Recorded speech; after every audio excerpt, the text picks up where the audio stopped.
humans, it's just Martine, and welcome to part 2 of the Buzzwordathon challenge for 2024. If you missed it, check out my last video where I read the first half of the prompts for the 2024 round of Buzzwordathon. As a reminder, Buzzwordathon is a challenge based on words in book titles that Kayla from Books and Lala puts on every year. It's one of the challenges I always make sure to participate in some way, shape, or form. Yesterday, I posted a video where I read the first 6 months worth of prompts, and today we'll do the second half of the year's worth of prompts. So without further ado, let's head back to July and see what we got up to. For the July prompt of measurement words, I went with the god of small things. And I'm giving this 3.5 stars. I think part of the problem was me. I had a lot of trouble following this book at times. I mean, clearly it's partially a me problem because it's won the Booker Prize. So like, somebody clearly loves this book. And I thought it was good, but I just didn't fully get it. In this one, we're following the set of twins in India. It starts in like 1969 when I think their children kind of jumps around in time from that point. It revolves around these two, basically, is what I'm saying. And we're kind of seeing the things that happen in their lives, whether that be grief or other types of tragedy. We see their bond together, the time that they've been separated in their lives, etc. Which reading about them being separated was really hard for me because right now I'm separated from my twin. I actually read this the week that she went back to school. And so that was a little ill-timed on my part. But I didn't realize that would be the case. When I have trouble following a story, I often like to attribute it to something that I call slippery writing, which is where the writing goes in my brain and it slides right out. I do feel like this had pretty slippery writing for me. I just couldn't fully get a grasp on what was happening all the time or what I was supposed to be getting from this book all the time. But in general, I found the characters to be fascinating. I found their lives to be really sad. I enjoyed the discussion of the twin bond a lot, and so that's where the 3.5 came in this one. For the August buzzword of like, I read Woke Up Like This, and I gave it 4 stars. I could have sworn that I filmed a review for this, but I cannot find it in my hard drive. So I'm going to tell you about it now. It's a very short book. It's like a 13 going on 30 situation. So we're following this girl, classic type A perfectionist. She wanted to be the president of student council, but then her worst enemy swooped it out from under her. It's her senior year. She wants everything to be perfect. They're planning homecoming, or is it prom? They're planning a big dance, and these two are butting heads. She's like, he doesn't care. He thinks she's too uptight. They're decorating one day. She falls off a ladder and she wakes up in her 30s and she is engaged to this man who is her worst enemy. And so we kind of see her get to know him in that context as she tries to figure out where she is in time, how they fell in love, why they're together, etc. She's also dead set on making sure the wedding does not happen. It was just a really fun book. It felt very classic and nostalgic while also being a new story, which I really liked. A lot of times with enemies to lovers, I actually can't stand the pairing because I genuinely don't think they're good for each other. But in this case, I was rooting for them. We love that. For the September prompt of senses, I chose the word listening and read Listening to Killers, Lessons Learned from My 20 Years as a Psychological Expert Witness in Murder Cases. And I'm giving this book 4 stars, but there's a huge caveat to this. If you like true crime things and you're thinking that if you pick up this book, you'd get some interesting stories directly from the minds of killers, a la Mindhunter or something, you'd be wrong. You would read this and you would probably rate it very low because that's not what it is at all. If, however, you are looking for basically a textbook about why people commit murder, then you will enjoy this book. There were a lot of things I knew from my studies in legal psychology and forensic psychology in undergrad. There were also lots of perspectives I hadn't necessarily heard before, and so it was a good brush up on information for me. As you can tell from the subtitle, the author has been an expert witness in murder cases for over 20 years and actually studied psychology under Yuri Bronfenbrenner. And Bronfenbrenner had this theory of circles. That's what he's known for. So Bronfenbrenner is a huge name in psychology. The fact that this guy studied under him was really cool to me. This book has a couple of big themes, I would say. The number one big theme is some people have lives that have been so messed up and so traumatizing that killing is the only logical response in certain instances to them. There was another theme largely about compassion and understanding and how you can use compassion to understand things not to excuse them, which is a big thing that I've thought about a lot in the past. Like, you can explain bad behavior, it doesn't excuse it. I do think compassion is important for all people, and we learn a lot about ourselves when we try to explain the behavior of others too. And I think this book had a lot to say about how when you open your mind and allow yourself to feel compassion and understanding for killers, you learn a lot about society, and specifically the society that has driven them to become murderers, which I think was really interesting. There were big ideas about like the war zone mentality in certain neighborhoods and privilege in America, and also weapons in America, and ideas about adolescence and development. So all of those things are things that I find really interesting. I'm technically in a developmental psychology lab in my legal psych program.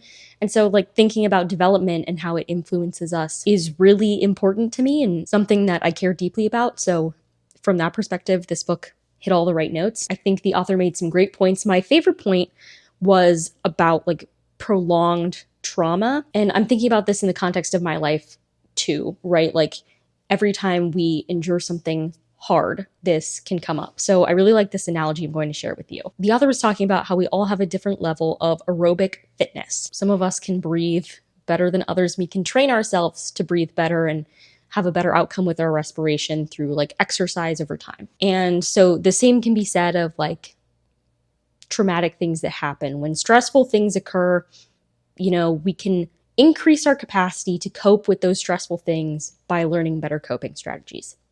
However, it does not matter how good your respiratory fitness is. No human can breathe on the moon. The environment of the moon is so hostile to humanity that any pre-existing differences between people stops mattering. The context is so different that any of our differences go away. No matter what, you as a human cannot breathe on the moon. It's the same thing with trauma. If there is an environment that is so traumatic for so long, it does not matter how good you are at coping, there will be a breakdown. No human can breathe on the moon. So the next time that you're going through really hard things and maybe you're judging yourself for your lack of ability to cope, or you wish you were handling it better, ask yourself, am I trying to breathe on the moon? Now, of course, in this book, he was talking about the most serious examples of this, but I still think it's a really good thing to keep in mind, like in daily life, when things are really, really hard and go past your point and your ability to cope. Ask yourself before you judge yourself too much, am I trying to breathe on the moon? In the same way, when other people do things and you just can't understand why, ask yourself, are they trying to breathe on the moon right now? And that might inform how you feel about the situation, or it might not, but it's just an interesting thing to consider. So that being said, senses, check. Moving on to October. Let's go. Okay, so the October buzzword was relationships. I chose Good Neighbors by Joanne Serling, which I'm giving 3.5 stars. The focus of this book is this one particular neighborhood where people are like trying to be close, but they're also trying to be perfect. They judge each other a lot. It's just a very like toxic neighborhood, I guess. And this one family decides that they're going to adopt this child from another country, and that sets off like a series of events that kind of upsets the whole balance of the neighborhood, which previously had been pretty well balanced, but now is all over the place. Less than 300 pages, and we're just kind of dipping our toes into the idea of like the relationships between these neighbors, how people use relationships to try and seem better than one another. In other words, how they use their relationships to try and fulfill their own needs outside of the need for connection. At the end of the day, though, I don't know, like it was pretty interesting, but it didn't wow me. It held my attention enough. I think it was just like average. The writing quality was good. The characters were interesting. What I'm saying is there were some things that were really good about it, but just as a complete picture, it didn't fully deliver. I do think this was the right pick for the buzzword of relationships, though, because we really were focusing on a bunch of different types of relationships. We were focusing on the different people in the neighborhood. We were focusing on the relationship between parent and child. We were focusing on the relationship between like somebody and their friend's child. We were focusing on the relationship between spouses. We were focusing on overall family dynamics. Like we were focusing on relationships in this book. That was the whole thing. 2 more buzzwords to go. Happy November. That's literally crazy. I cannot believe it is November. But because it is November, I read my next Buzzwordathon book, and the prompt for November is the word only, so I read If Only She Knew which I actually gave 3.5 stars. I say actually because I did not anticipate enjoying this book, but it was a pretty good time. It's about this lady. Her name is Calamity James, so based off of Calamity Jane, but she's named Calamity and her last name is James because disaster just follows her everywhere. And that includes the fact that she can see ghosts, which is super random. She goes back to her hometown.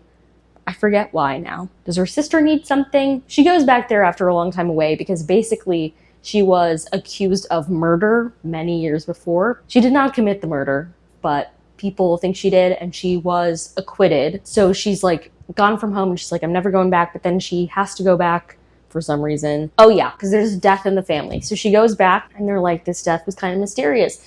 And then ghosts start attacking her different family members and she's like, what's going on?